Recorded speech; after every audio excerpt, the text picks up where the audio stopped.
welcome back to another tutorial. Today I'm going to teach you how to make this super cute backless camisole that I made. And it's got this nice pretty kind of like a slanted shell type look. Let's look at the back here. Okay, the way that we work this and create it is by starting on this front panel here at the bottom, and we work in rows all the way up till we get about here where the bust starts. Then we continue along this side and then decrease and work the strap, and then we connect it down here when you can see my seam, and then we cut and tie and bring on a new string here, and then we continue up the other side and connect this side. And lastly, we work this little panel here, the strap back and forth this way. Okay, so it's worked using the sedge stitch, which is really easy. It's actually just single crochet, half double, and then double crochet with a few little skips here and there. And then I'll show you how to work the decreases. It's really actually very easy. So let's get right into it. For the yarn, we are using Yarn Bees braided basic small. Now you can use any like 2mm macrame cord for this, or butcher's twine, which I've been really into lately. Butcher's twine is freaking awesome and it's really inexpensive. I'm always trying to save a buck. So as you can see, this whole top is like $5. I had plenty left over at the end to work with some other projects, or you could add fringe to this or something like that. But yeah, this whole top is just $5. So that's pretty cool. This says recommends a, let's see, a 2 to 4mm hook. We're not doing that. We are using a 9mm hook for this. So nice and big and loose. This material is also really stretchy. So keep that in mind when we're measuring it on our body, that you actually want to make it tighter than you think that you do. Okay. And for this tutorial, since I've already made one in the olive color, I'm making this one in white. All right, so to get things started here, we're going to start with a slip knot like we would normally do, and we're going to make a chain. Now your chain, the way that you're going to measure it, how it's going to fit you, is you're going to hold your chain onto your body about hip to hip if you want it down that far to sit on your body, but I don't. I want it cropped and I wanted it an inch or two above my belly button. So I held the chain as I made it onto the side of my body, like about where your ribs are, directly below your armpit. And just hold it kind of a little taut. You don't want it to be like really loose. You want it to be snug because this is going to stretch a lot as we make it, as I said before. So to start the sedge stitch, what we're going to do is we're going to chain 3. So you need 3 for every repeat of the stitch. Okay, then we're going to add 1 because the first one doesn't count. We don't count the first one like from the hook. Okay, now for the base chain, only for the base chain, we need 2. Okay, so we did 3 plus 1 plus 2. Okay, or you can just start with 6. And now every repeat additional stitch you want to add on, let's just chain 3 for the repeat. 1, 2, 3. Okay, now after every 3, I want you to hold it up to yourself and measure if you think it's wide enough for how you want it to sit on you. Okay, I ended up chaining 42 for my top, and I'm about a size medium large in US terms. Okay, so just keep chaining 3, and when you think it's about where you want it, hold it up and measure it to yourself, and then we're going to start row 1. Okay, I'm going to do this one the same size as my other one because I'm making this one for me personally, and so I'm going to add on a few extra chains. Because if you're not really sure exactly, if you're like, I think I have enough, I'm not really sure, just do a few extra and we will get rid of the rest at the end. Okay, it's not a big deal. So just chain what you think you need, then chain a few more. Then after row 1, we're going to be able to better tell how it will actually sit on your body. And then we can just cut off the rest. No worries. Okay. All right. So to start row 1, we're going to do something a little bit different. Most people either work in this top bump along here or in the back bump when they start, but we're going to go into both of those, leaving the third bump on the bottom open. Okay, now to start the sedge stitch, you start every row with a half double crochet and then a double crochet. So the sedge stitch basically is a single, half double, double. So you're working like up in size in a cluster of 3. But to start the beginning of a row, you're skipping your single crochet.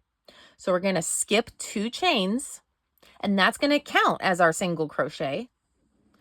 And then in the third, we're going to put the half double. Okay, so skip 1, 2, and in this third over here, we're going to put a half double, oops, sorry, and we're going to pick up both of the loops, okay? Pick up 2 loops, and we're going to leave 1. Complete your half double crochet, okay? And now in the same space, you're going to do a double crochet. Okay, now we're going to skip 2, 1, 2, and in the third, this is starting our sedge stitch now. In the third, we're going to do a single, a half double, and a double, all in the same chain space. Okay, so let's do that one more time. We're going to skip 2, and in the third, we're going to do a single, a half double, and a double, all in the same chain space. Okay. Now, continue that all the way across. Okay, after working down your first row, hold it up to your body and see if that's how you want it to fit. Stretch it out too, because this will stretch quite a bit. So stretch it across the lower part of how low you want it to be on your body and how far over the sides you want it to be, okay?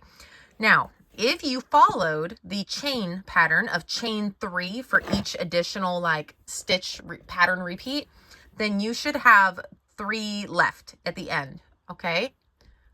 But if you chained extra, like I said to do, go ahead and do, because it might be easier to, if you want to add some or remove some as you're like trying it on with your body, then you're still going to go and use those last 3, and then we'll remove these, okay? So skip 2, and in the third, you're going to put 1 single crochet. And that's how you end the row, okay? After your little like shell of single, half double, double, you're going to skip 2, and in the third, put a single. And that's how you end, okay?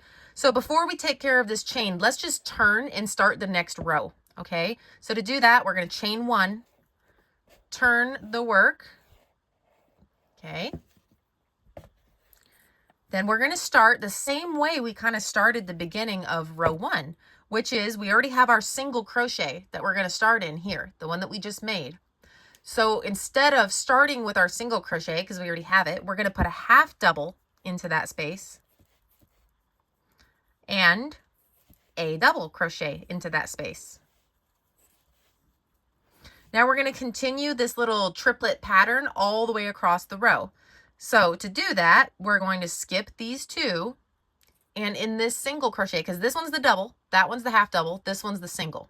In this single, you're going to put your single, half double, and double. Okay, kind of makes a little offset cluster. And repeat, skip 2, and in this single crochet, we're going to put a single crochet, half double, and a double. Repeat that all the way across to the end, and when you get to the very end here, you're going to end with a single crochet. Okay, then at this very end corner point here, single crochet, then chain 1 and turn, half double, double, and then you start your cluster again. Let's take care of this chain here. All right, taking care of an extra long chain is so much easier than I think people realize, and I don't know why more people don't do it, honestly, because it gives you so much more freedom to not have to chain exactly what you need. So just grab your scissors, and we're just gonna cut. You don't want to cut your chain super short, okay? Because you want to have a little bit of string that you can pull out here. And I'm just going to deconstruct the string and pull it out. And then when it's tight enough and I've removed them all, I'm just going to pull it tight. You just pull it tight and it cinches the whole thing, okay? It's really that easy. Ta-da! Okay, now that's taken care of. If you wanted to, you could have cut that earlier and then worked over this on row 2, but I'm going to hide it later when I seam up the side. I'll crochet over it. Not a big deal. All right, I just worked my last little triple there, cluster, and I'm going to single crochet in the very end, chain 1, and turn. Now, we just did our single crochet at the very end, so we're going to use that for our pattern repeat. We're going to start in that same stitch with half double and then do a double. And that's how we end and begin every single row, okay? So continue that pattern all the way up, basically about to kind of your breastbone or wherever you want the separation for the cleavage to start for your bust, okay? For me, let's see if I can guess about how many rows I did. So that's about 1 inch for like 2 rows there in the chain. So I did about 9. So I did maybe like 18. So maybe about 20 rows or so is what you might want to do if you want like a size medium to large, okay? So I will meet you back here when you've gotten it up to a point where you want it to sit on the bottom. Mine's about a couple inches above my belly button.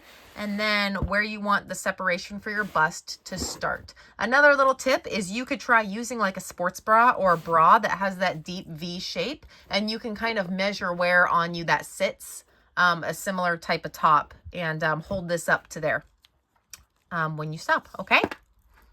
Okay, I have done 20 rows, and that's about where I like it for my size medium/large. So now what do I do from here is I continue my same stitch pattern the same way I've been working for about another row or 2. And then when I hold it up to my body and I want to start decreasing it and tapering into that strap, I will show you how to do that.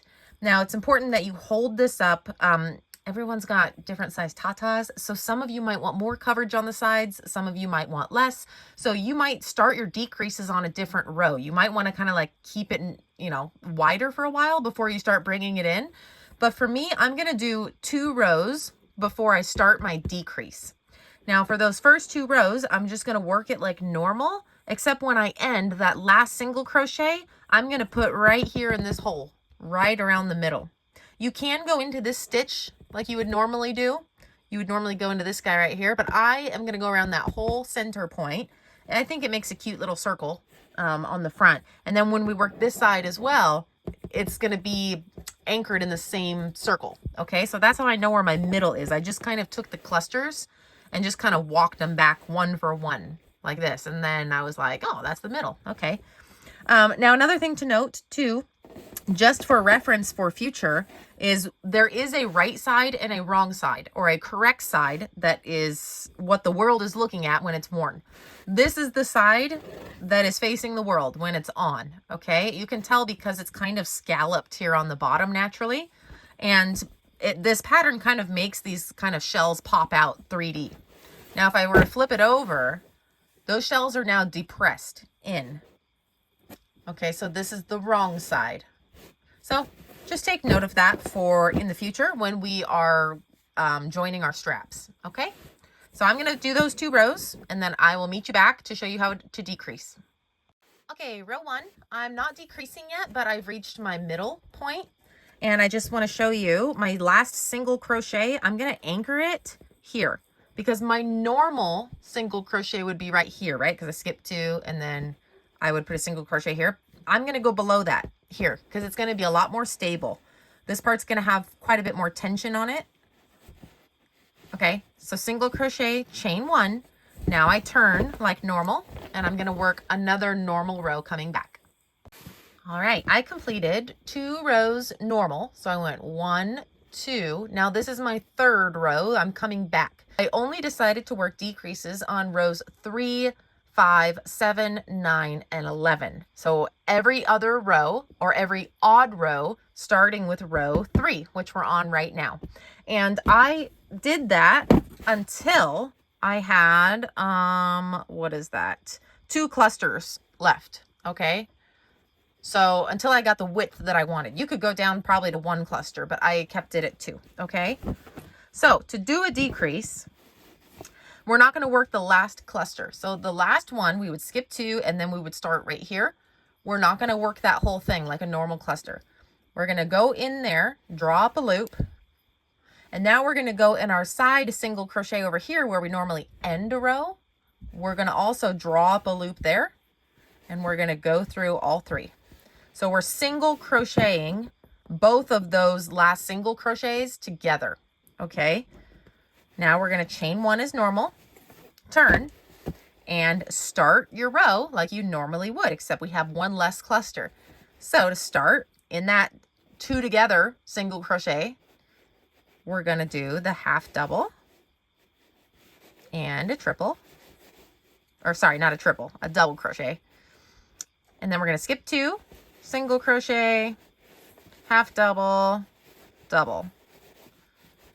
Okay, so continue that all the way back to this edge. On every other row, 3, 5, 7, 9, you're going to decrease on this side. Honestly, or just follow your own bust line, however you want to do it. You could also start bringing in this side as well if you didn't want this to be a straight edge. It's really up to you. All right, I have decreased enough to the point where I want my strap to remain this wide.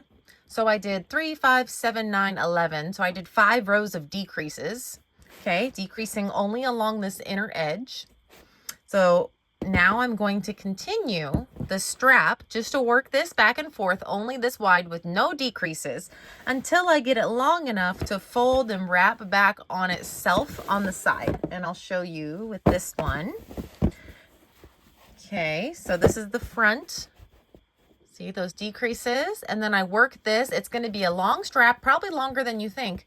And then we're just going to connect the edge here with either a slip stitch, a single crochet, or a sewing needle if you want. This is single crochet. I feel like it's more stable and secure than a slip stitch. Slip stitch, I always do them too tight.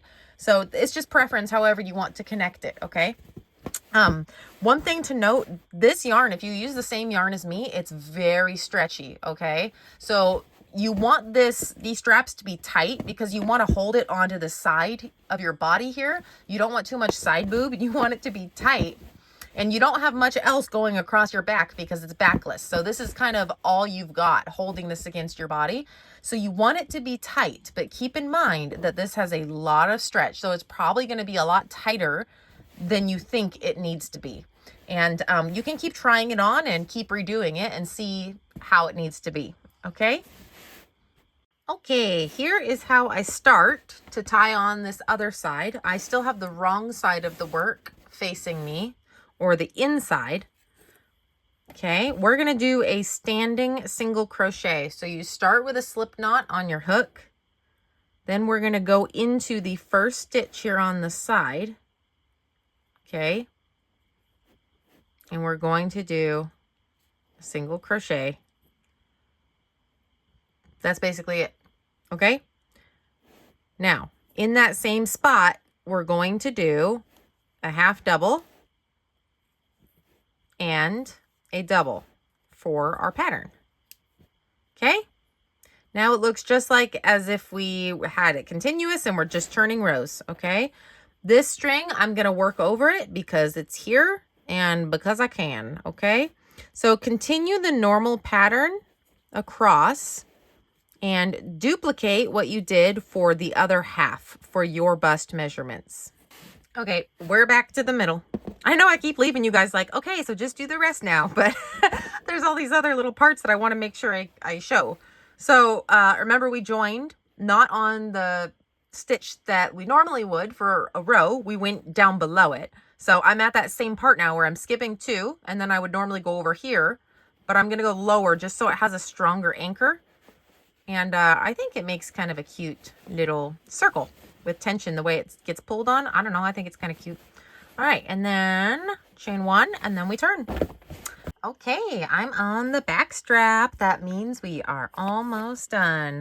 So this is the string where I first started my chain, and I'm going to work over that right now as well as working over this one. So I'm just going to take this and go in the corner here and do like a little slippy stitchy. Okay, now I'm going to single crochet in that same space, and that is my first single crochet of the pattern. Now we do a half double, double crochet. Now we're not going to have a clear line of like which 2 stitches we skip to make our next cluster. So just space it out about the same as you know, you did for the rest of the pattern. So I'm going to say like 1, 2 stitches, and I'm just going to go in here and just do a single crochet. Call it good. Okay. Half double, and then a double. And I think I'm going to do 4 clusters wide. We'll see how that looks here. So again, just skip what you think might be about 2's worth. And then we do 1 more single to end the row, right? Okay, chain 1 and then turn. And continue as normal, how you did for the rest of the whole pattern. And then all you need to do is find the other side when you're done. Again, put this on your body and measure it on you to see how many rows you want to do. And then we're just going to single crochet or slip stitch or sew it onto the other side. And then we're all done. Let me tell you how many I did on mine. So I did about 30 rows for my back strap. Just for reference, if you're making it the same as mine, mine is 30. Okay? Oh, one last thing. If you want to learn how to kind of like visualize and count the stitches, well, one row your clusters are going this way, and the other next row your clusters are shooting off that way. Okay, so you can see the raised cluster is going kind of pointing that way, right?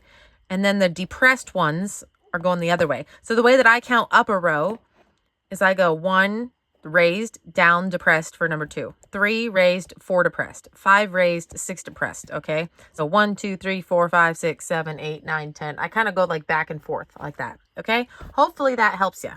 If you guys had fun making this, let me know down in the comments. If you have questions about it or confused about something or concerns, let me know. But yeah, that's it. I hope you guys had fun making this, and I will see you next time. Bye.